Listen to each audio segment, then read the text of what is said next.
ताली बजा दीजिए खेसारी लाल यादव जी, भोजपुरी के सुपर स्टार। वो आ नहीं पाए लेकिन वीडियो कॉल के माध्यम से ही खूब सारा ढेर सारा विश्व अपना आशीर्वाद दे रहे हैं। एक बार जोरदार ताली बजा के चौबे परिवार की तरफ से, ब्राह्मण परिवार की तरफ से, यादव परिवार का ढेर सारा अभिनंदन, स्वागत। इतना जोरदार ताली बजाई लोग की भोजपुरी में जो नहीं तो चला था जतियोता के लेके सब खत्म हो जाओ हमारे साथी से। जोरदार ताली ब्राह्मण परिवार की तरफ से, यादव परिवार का।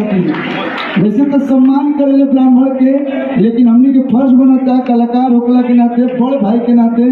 और भैया हेलो, वहां से भीड़ खाली कर दीजिए। एक बार जोरदार ताली खेसारी लाल यादव जी खातिर। Thank you. और लीजिए भैया।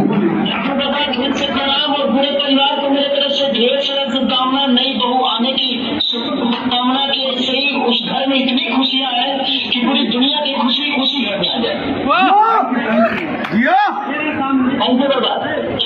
Thank you, love you, love you.